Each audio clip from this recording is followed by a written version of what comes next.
Hello and welcome to Blockchain Gaming World episode 161. I'm your host, John Jordan. Don't forget to check out my daily email about blockchain gaming. You can find that at gamestx.substack.com. In today's episode, I'm talking to Jacob C., who is the founder at HyperPlay. HyperPlay is a distribution platform for blockchain games, PC games, and also it does some acceleration of browser-based games. So we are talking really about what's going on when it comes to the distribution of PC games with blockchain elements. HyperPlay is interesting in the sense that it comes from Consensus. So Jacob worked at Consensus on MetaMask, and it has a very deep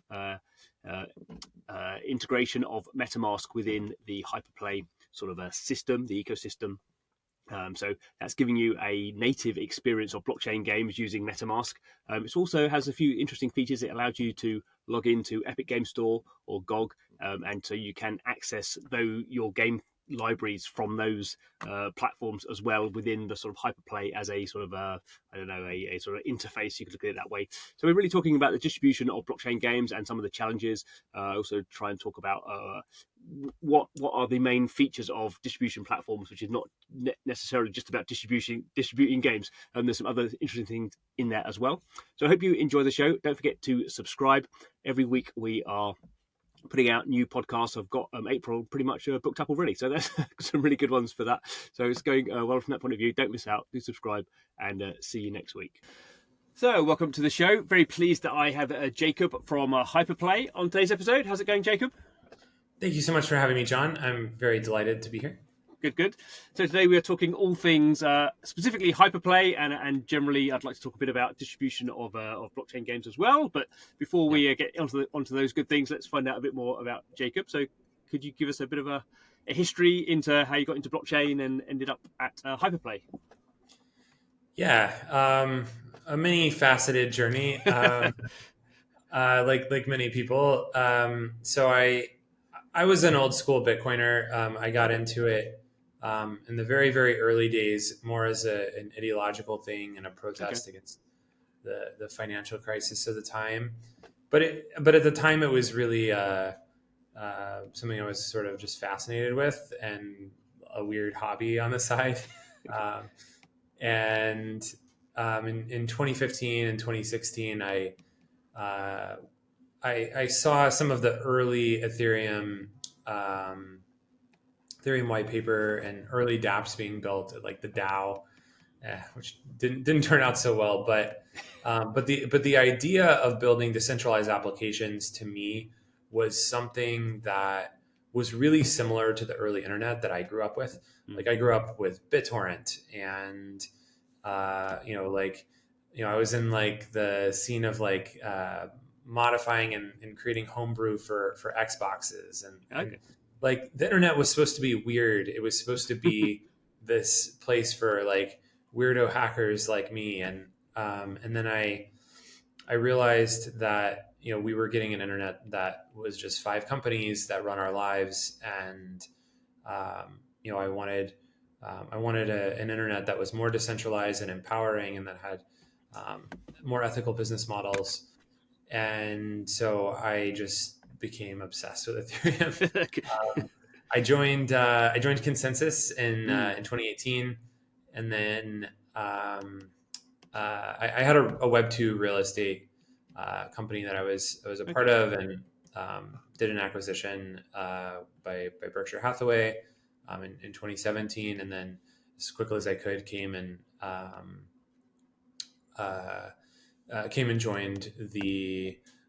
joined the Consensus and Ethereum, early Consensus and Ethereum ecosystem.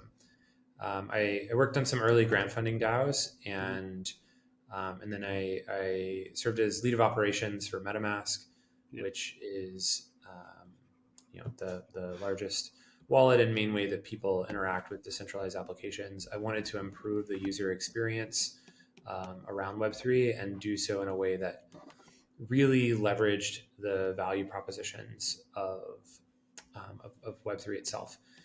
And so I was in the MetaMask team for about 3 years. I had come to see that half or more of MetaMask's massive user base Mm. was people who have gaming like games in their Web3 reputation, Mm-hmm. and yet the Web3 user experience for people playing video games, it's really sucky.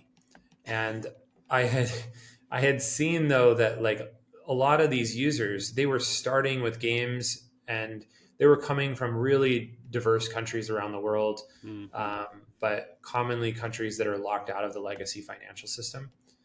And so they were coming and playing video games, earning tokens and getting, you know, early amounts of ownership in the protocols that they participate in.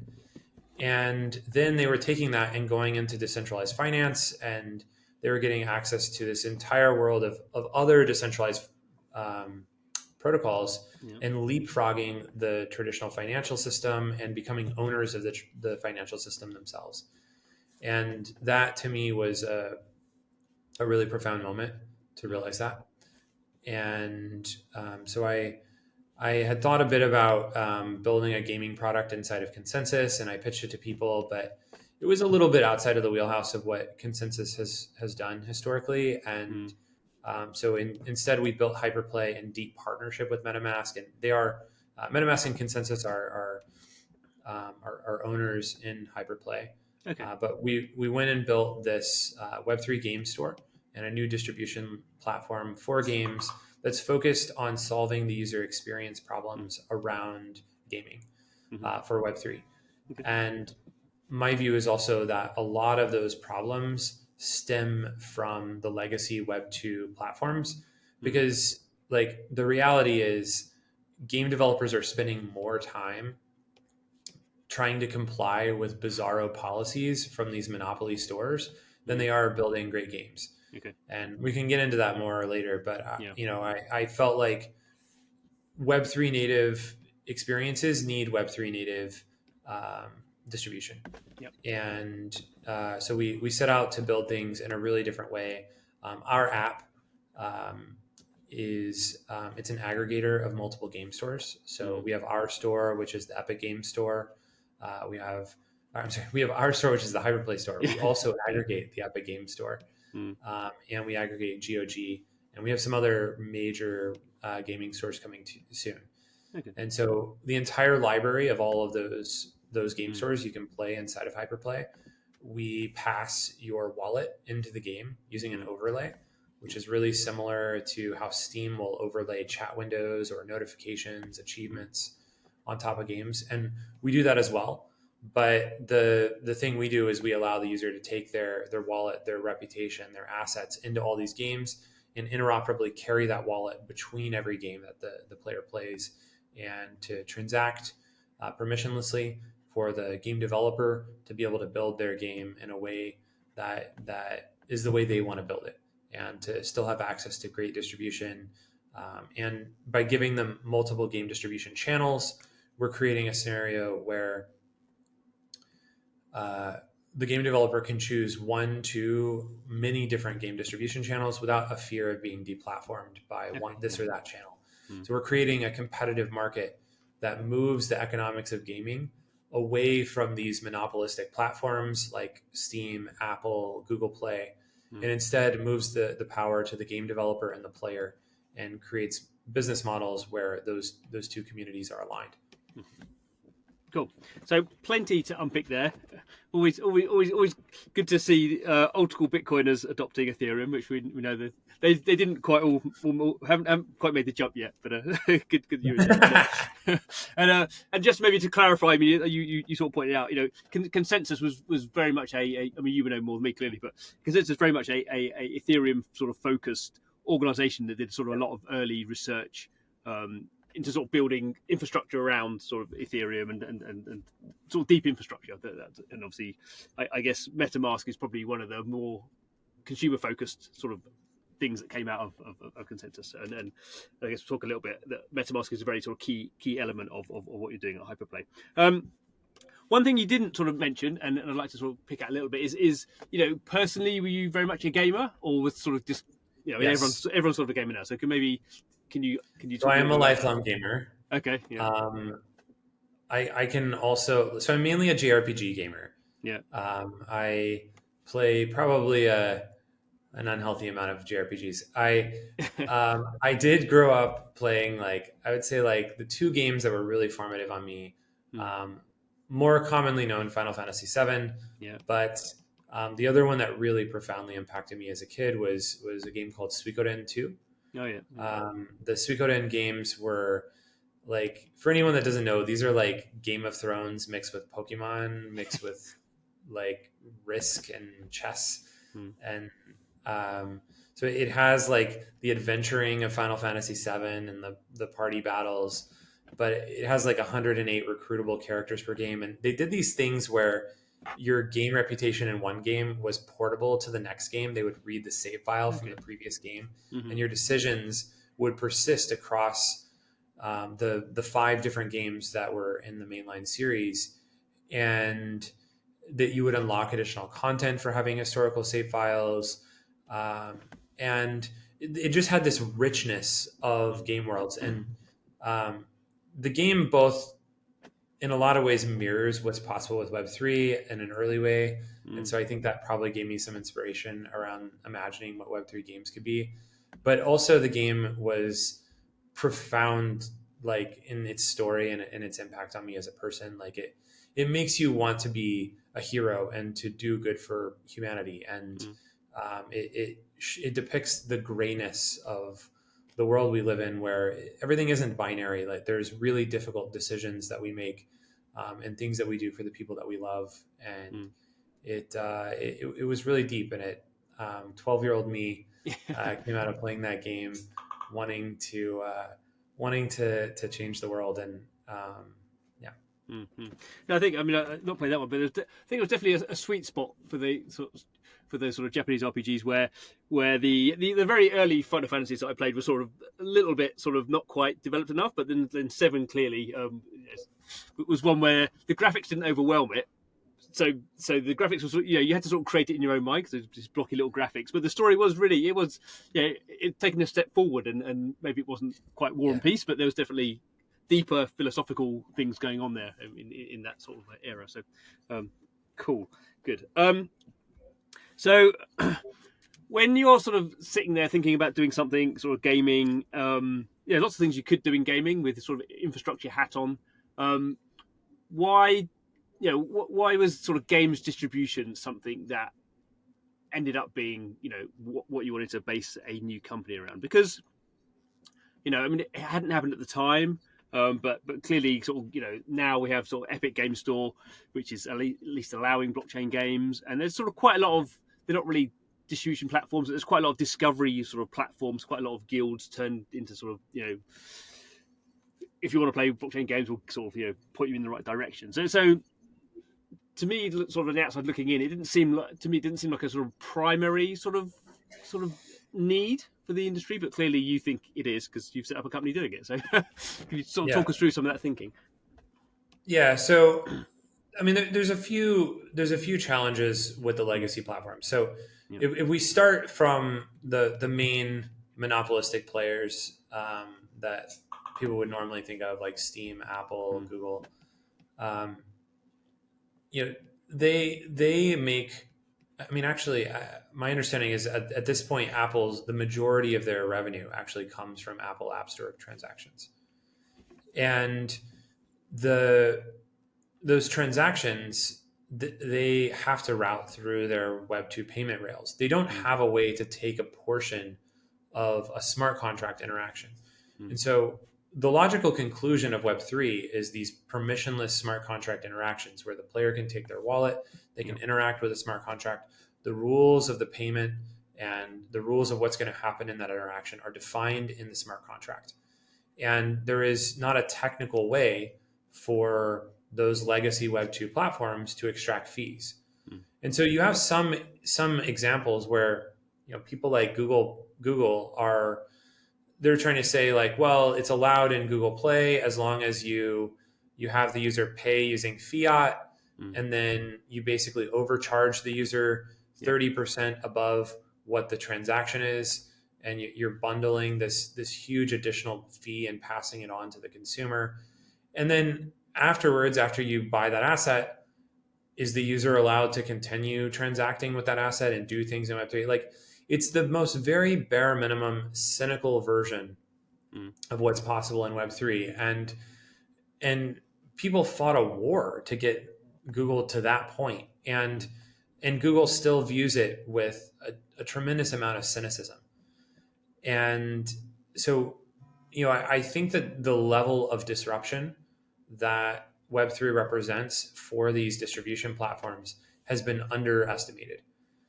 Um, and then even those platforms like Google or others that allow Web3 content, they do view that Web3 content as like their redheaded stepchildren. I don't want to name specific names, but like we're aware of like specific apps get algorithmically demoted. Mm. There are those apps are don't have access to the same kinds of like being featured or promoted inside of the platforms, and they're still confined by the store policies of the platforms that they're in, which dramatically reduce the amount of Web3 composability that's allowed in these games. Yeah. And so when you look at that, and then you look at the need to carry, like, there's what's really bad about the Web2 platforms, but then there's also like, there's a whole range of tooling and things that game developers need from their distribution platform to be in a Web3 native way and to build in the best possible way that we can provide. So we can make it where the user can connect their wallet to our store. They can connect MetaMask to our store, and then we persist that connection to all of the games that you launch within our store. And then we do things like, we do things like we're going to have a pretty interesting launch around quests and achievements and incentives, and creating a layer for that across all of the games. That's coming very soon. There's also just a lot of game developers. They know how to build games, but they don't know how to deal with the Web3 side. And so like our developer portal and tooling helps to demystify some of the process of building games and help people deploy common smart contracts or all of those kinds of things. We want to be a real partner for them in the way that many of these Web2 platforms were in the Web2 era, but now have taken an antagonistic relationship with the game developers. I think that we also, because our incentives are a little bit different, we can also do the Web2 portion better. Okay. So, for example, in HyperPlay, it's possible to play Windows games on Mac OS, Steam Deck, or Linux. And Valve is very famous for creating the ability to play Windows games better on Linux and Steam Deck. And they do that because they have their own version of Linux that is focused on gaming, and then they have their own game console, the Steam Deck. But they won't do the same for Mac OS because that's not their platform. And so we've stepped into bringing together a number of different open source libraries to make the best app, because our incentives are different. We just want to create permissionless gaming. And so the vast majority of Windows games, including Windows games on Epic or even on Steam, can actually be played on Mac through HyperPlay. And so we're creating a better user experience and a better app and platform for the gamers. And we're able to break out of some of the silos and inertia that these legacy platforms have. Mm-hmm. So I guess one thing we should point out that HyperPlay is it's a desktop sort of launcher. So how you access the games through that is you download something onto your desktop, and then you can log in, as you say, you can log in to Epic Game Store within HyperPlay, and then you get access to your library there. Obviously, can't do that with Steam, I guess. We would love to enter the mobile space as well. I won't say anything further about that. But. Yeah. So, I mean, I guess I should point out, sort of, HyperPlay's been around for not quite a year yet, so you are still sort of, I guess, fairly early in your journey of trying to work out what sort of pieces and how they all fit together.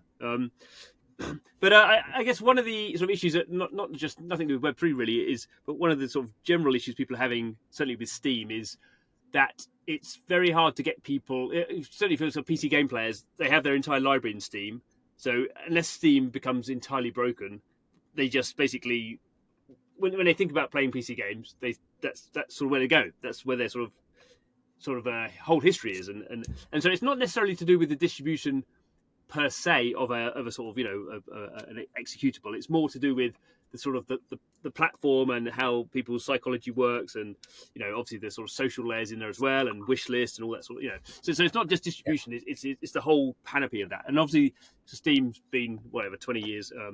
You're not going to sort of compete with that in a year. But what's your thinking around those sort of things that could be seen as sort of secondary, but really very quickly become sort of the primary reasons why people would go to a place, an app, in order to access their games? Well, reputation is a really powerful moat in the Web 2 world.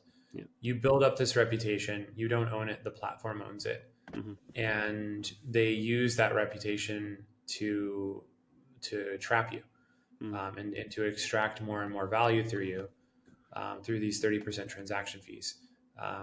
And when I used to work in Web 2 real estate, for example, everything to do with the Web 2 mindset was own the whole platform, extract as much value, lock people into this platform.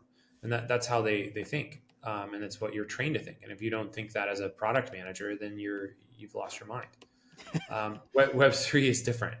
Like we want to connect to a lot of the users' historical reputation, and we want to bring that. We want to bring that on chain. We want it to be owned by the user. We want it to be portable, including outside of our own platform, and for the user to be able to use that reputation in a really permissionless way across the whole decentralized web.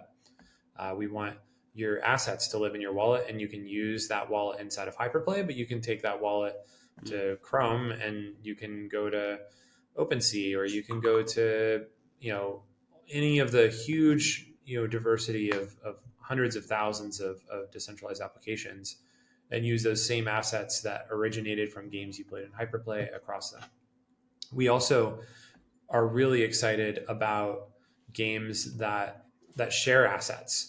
So we have, for example, we have multiple games which are all part of the Aavegotchi universe that build on the same contracts by different independent game developers. If anyone's not familiar with the Aavegotchi experience, like it's incredible. Like they started with a very simple DApp where you had a pet, ghost, and you fed it and you raised it and you loved it. But it was a simple game, and it had some connections to Aave and DeFi. And then now they've moved to this world where they have about a dozen different games from different game studios that are all sharing the same contracts that share state and assets between them. And they're games of different genres, like Fortnite style battle royales. They've got which is Spirit Force Arena. They've got like a Vampire Survivors clone. Which is dropped. They've got tower defense games, and there's just, they're building this rich universe of many different interoperable games and trying to build in a really Web3 native way. And I think that's the future of like back before Facebook tried to make metaverse mean VR. Like metaverse meant a decentralized universe of your assets in the state being shared across games and game worlds. And unfortunately, a lot of people have lost that definition now, but that's the vision that we want to build and that we're going to fulfill. So when you talk about things like reputation, to me that seems less like sort of distribution of games is the primary thing of what you're trying to do. That's the means to the end, and reputation is much more, okay, maybe that's 10 years down the line, but that's much more the thing that you think you said is a powerful moat. So would that be a correct characterization of your thinking, or would you? Reputation in Web3 is a much bigger deal than it is in Web2. Yeah. It's already a big deal in Web2 because you earn these achievements. They're your last 20 years of gaming, and you don't want to you don't want to start over. Yeah. But also like Steam has, the Steam cards, and they're like a centralized version of NFTs that they can deplatform you at any time, and that don't carry a lot of value because they're not really owned by you. And that's basically what it is. And it sits inside of a walled garden. It's kind of interesting, but kind of not. And it's a way to entrap you in the platform so that they can extract more value. Um, in Web3, reputation is many things. It's the assets that you own. It's your historical reputation of games that you've played, achievements you've unlocked. It's we're seeing more and more. Like one of our partners is called Summon. They're another product that was incubated inside of a DAO called Game 7, which is also where HyperPlay was incubated. And that platform specializes in gamified participation and doing things like reputation-based governance. So, like we know, like a lot of the old school Web3 protocols, they did one token, one vote, and so this meant plutocracy. Who owns the most tokens decides everything, including in many instances against the interests of the app itself. Like you see, like certain short-term minded VCs, doing things to sabotage the apps and protocols that they funded, so that they can get exit value out of those, short-term exit value out of those protocols, and not being long-term aligned with the protocol that they're a part of. And so, I think it's really, really important that instead, what Summon does is allow the user, based on reputation, contributions, whether are they making open source developer contributions, are they participating and playing, and are they a real user, and then giving multipliers on token votes based on your reputation. And we'll have things like that are coming to HyperPlay as well as a part of this, where those who contribute the most, those who participate the most, are the ones who should be governing these platforms, not the financial speculators. When it comes to sort of games, I sort of wonder whether, I think we've seen this just in the Web2 space, where sort of we end up with sort of winner takes all scenarios where over time we've seen sort of the bigger games tend to get bigger, and there's some interesting indie stuff, but the sort of middle, what was 10 years ago quite a big sort of range of middle ranking sort of games, sort of becomes quite hard to do. And thinking of sort of blockchain games as maybe primarily economies, my sort of view is over time those sort of become quite massive, and it becomes quite hard to be in the middle. I think there's quite a lot of interesting profitable niche stuff that you couldn't have done before that you can do with blockchain, but that makes me sort of wonder whether distribution, or even stuff like wide ecosystem reputation, matters so much. Because this is just like a couple of massive games, and everyone's playing in those because they're the biggest economies and they have the most money to develop the most fun and blah blah blah. That maybe a lot of this other stuff around the side just sort of falls away because we just have these sort of almost like monolithic sort of economies that live there. And it seems to me that a lot of distribution is based around sort of long tail stuff, which then doesn't really sort of matter. So, you got any sort of thoughts on how that sort of stuff plays out? Well, the incentives in Web3 are different. You think? Like we haven't seen the same consolidation of monopolies in Web3 that we saw in Web2. In each category, there's been very large players, and over time, the incentivization of blockchains and tokens has decentralized power and ownership to the users of those platforms and protocols over time, not the consolidation of them. And so, we had Uniswap as the sole major DEX that had product market fit. Today, we have so many decentralized exchanges that have sprung up that service different use cases. Games have their own decentralized exchanges built into them. Like if you ever tried in DeFi Kingdoms, they have their own fork of Uniswap that's built into that game. But Uniswap's still by far and away the biggest volume. Would that be right? That's definitely true. Yeah. That's definitely true. But but I think the pattern we see is that the the pattern we see is that like in Web 2, a very increasingly small number of people get immensely rich and monopolize everything. Mm. And the way that the incentives work in Web3 is that as soon as you start doing something that is against the interests of your users, someone else can take the on-chain reputation, find your users, and use tokens to attract users to a different protocol and platform, and incentivize that. And so we've seen a lot of people making money, but the balance of ownership and power is much more decentralized in Web3 than it is in Web 2. Obviously, there are exceptions, and there are things that happen which are egregious and indefensible. But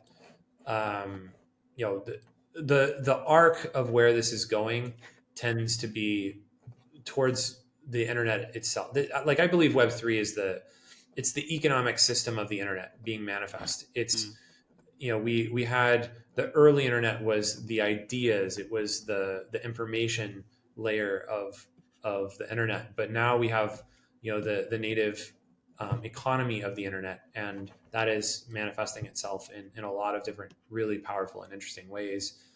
And it creates completely new types of business models and completely new types of incentives and new types of ownership. Cool.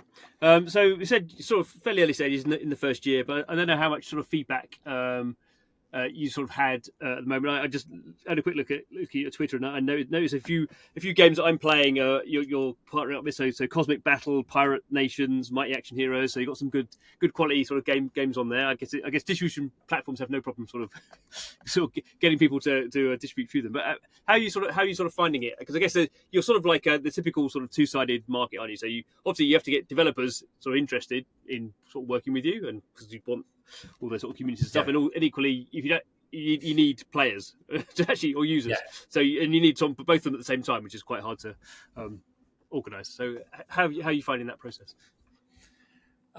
So I'd say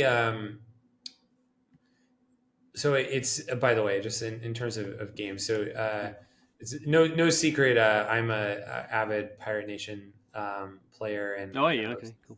With it, but I think that game is so awesome. It's a brilliant usage of it's a fully on-chain game that doesn't feel like a fully on-chain game. It proves so much is possible. The gameplay is really fun. It brings together like great gameplay and gamification, interesting usage of the Web3 assets, a really well implemented account abstraction flow. They have like really great infrastructure they have their own L3 that helps them reduce gas costs and abstract away the gas fees from the user. It's fantastic. I also love Shrapnel, by the way. That's my other obsession right now. But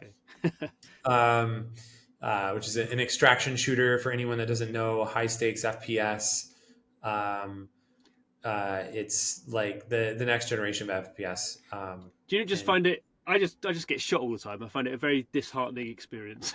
I turn up, I wander around for a bit, and then I get shot from someone I haven't seen, and then Is that because you suck? Because I suck, yeah. Exactly that. But it's still very disheartening. Yeah, I mean, I think that like I really like what games like Society are doing, or there's another game that's part of our platform, Bushi, where they have similar types of extraction mechanisms coming, but there's also like PvE things where you're competing with a group.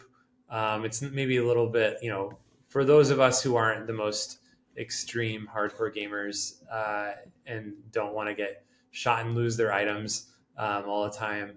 They're a little bit more forgiving, but you are also like, it's also high stakes. Like you go on a quest to fight a giant monster together as a group, and it's just like madness and mayhem, and then it has competitive things as well. But anyway, so to go back to your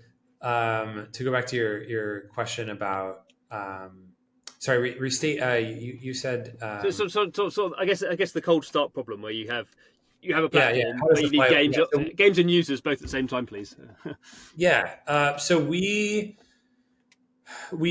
are a multi-sided platform. It really matters that we attract the game developer, and that the way we think about it is we do everything we can to serve the game developer to solve their hardest problems, and to provide them the best game distribution channel. They refer their users to our store to come and play their game inside of our store. And the more users we get from each game, the more users there are for the other games. And so that creates a compounding value. And then those users help attract more game developers. And we serve those game developers and keep expanding our offerings to the game developers who send us more users and so on. It's very similar to the flywheel of MetaMask. And I did a lot of work on the business model of MetaMask. And I worked on the swaps product and how it was monetized. I worked on the growth model and the relationship between the developer and the user. So that same kind of business model is at the heart of HyperPlay. And, I've seen it work, and I know that it works. And we're seeing it work for HyperPlay too. We're having pretty fantastic growth right now. So it's been really, really wonderful. Mm-hmm. I guess it's probably a year ago, it was quite hard to attract people. I guess it's interesting now that every blockchain game is announcing a token and having some sort of point system, and everyone's farming throughout, and there's just a lot of people just trying out new stuff. There's lots of openness, and there's a lot of games out there. So I guess it's taking when we first started, we thought we would launch with 5 games. Okay. We ended up having 21 games on launch day. Mm-hmm. But I will say, like, on that launch day lineup, 90% plus were early access games, like, honestly, like, games that had less than an hour of playable content. Yeah. And that was the state of where Web3 gaming was 1 year ago. There was a handful of other games that that had richer content, but their gameplay was pretty sucky, and they were mainly, like, the content was all just based on, like, farming some token. And today, like, you go and play games like Shrapnel or Pirate Nation, and, like, those are really rich games. There's a lot coming to them, and they're also building not just they're building a great deal of extensibility. Like, Decentraland used to be, like, a really simple game where you walked around and chatted with people, and now there's, like, multiple casinos. There's first-person shooters in Decentraland. There's people have got their own vending machines and built third-party businesses that are on top of the game. And I see the same expansion of these game universes happening across the board. The content is getting so much better.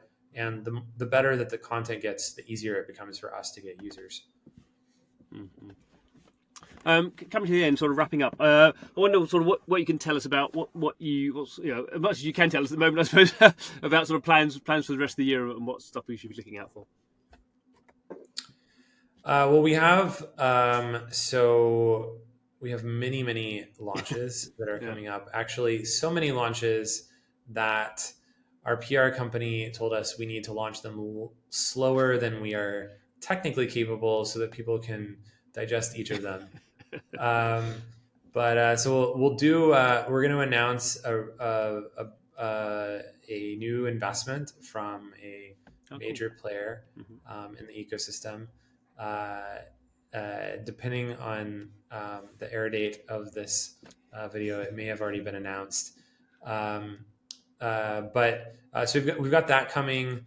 We're announcing a new store inside of HyperPlay. A new AAA mainstream gaming store is coming to HyperPlay as a 4th store, and we've got a 5th one in the pipe shortly after. We're doing some really cool stuff with achievements, quests, and reputation that you and I kind of hinted at on this call today. And then we have a number of major partnerships that we expect to be driving a lot of growth and users into the platform.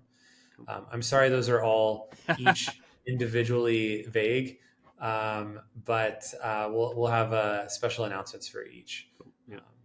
That's good. Cool selection. People can go and check out HyperPlay Gaming on Twitter, and obviously go and download the app. Excellent. And yeah, cool. Lovely. Thank you very much, Jacob, for your time. Thank you so much, John. This is absolutely a pleasure. Cool. And thank you to you for watching, listening to the podcast, however you are consuming it. Every week we are talking to the people who are building out the various components of blockchain gaming, which is, often games, but sometimes infrastructure and plenty of other sort of tech parts that come together to make the whole thing. So I hope you are subscribed. I hope you're enjoying it, and see you again next time.